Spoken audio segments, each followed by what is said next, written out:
Have you ever noticed that clown in The Amazing World of Gumball? He always appears blurred in the background of scenes. He seems to be present in every episode of the cartoon, which is quite creepy, giving off a somewhat sinister vibe. In this video, we will catalog all of his appearances and try to understand why this clown is always there, never looking at the scene or the characters, but rather at us, the viewers. It's important to note that in the cartoon there are several unique characters, some in 3D, like the robot Larry and Tina, the dinosaur. There are even characters that look like modeling clay, such as Anton, who is a piece of bread, and there's even a literal upside-down mouth, which is a person surrounded by a chroma key. The great variety of characters and the creativity to make them is truly impressive. Some of them are stranger than others. For me, the strangest ones are those without much depth, like Dr. Butowski, who is literally just a butt. Among this group of strange characters, we have the clown, about whom we know so little that I'm not even sure if his name is really Clown. After all, his name has never been introduced to us. The legend that he is always in some corner looking at the viewer originated in the 51st episode of the 6th season,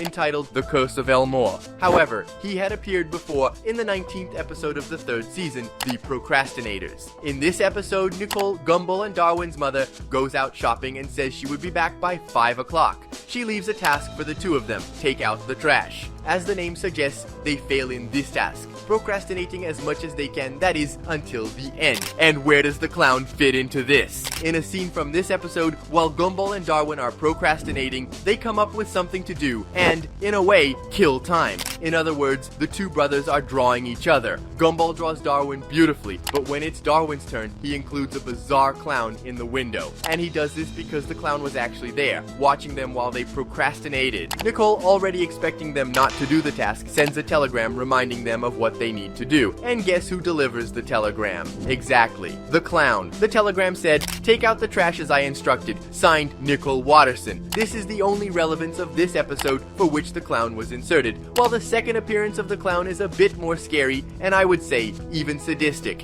In this episode, Gumball wants to prove a point, that the distance from a normal person to an insane person is just one bad day. This happens because Alan is someone who is always positive, and who always accepts anything, absolutely anything. Even while others do bad things to him, he returns with good attitudes, and that annoys Gumball a lot. Knowing this, the episode is summarized in Gumball trying to do everything to make Alan uncontrollably angry. Among the several things he does to destabilize Alan, one of them goes beyond all limits. Alan, who is a balloon, sees his parents being sold to a children's party to be turned into dog-shaped balloons. And guess who bought the balloons? The same clown. The scene is bizarre because Alan's parents plead for help, mentioning they have a son, but the clown simply ignores them, showing himself as someone totally cold. His third appearance occurred in the 38th episode of the 4th season. This episode is one of the most random of the show, composed of a series of sketches that initially seem senseless and disconnected. However, at the end of the episode, the reason for all these scenes is explained. The episode focuses on the strangest people in Elmore, which is the city where the show takes place. Each character has their moment in the spotlight, showing something random, and in the end, they all come together to sing a song about how being totally normal is not normal.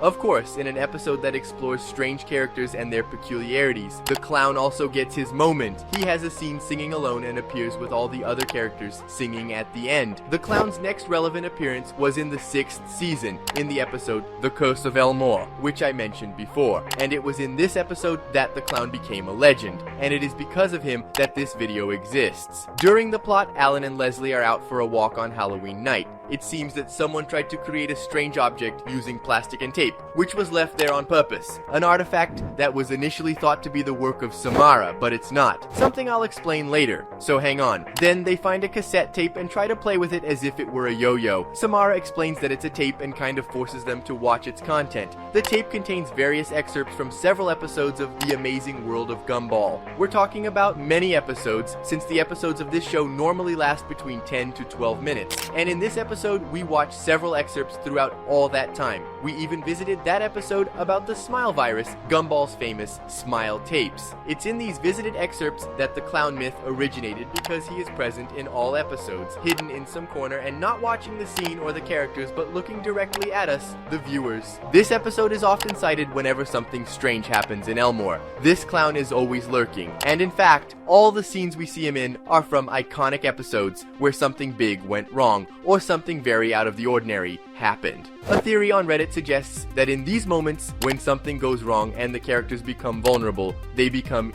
easy targets. This is important for the clown whose apparent desire is to specifically kidnap children. And why doesn't he just take the children right away instead of standing there? Because he knows this is a children's cartoon. He knows we are watching and that we would find something like that strange. That's why he's always looking at the camera, waiting for the moment when we will look away for him to act. This theory is very good and gives a much more frightening and threatening tone to something that was already strange in itself. But, my friends, this is the time when I pat you on the back and tell you that this is false. This is proven in this can't really. You know this Samara here? So, in fact, it's not Samara at all. This tape and this clown were all a setup, part of a Halloween prank by Tobias. He edited the video. He was Samara all along. So, are we just supposed to delete from our heads an incredible theory? No, because it still holds with 2 other episodes. This clown appears 2 more times before this episode, and these appearances are real and very quick.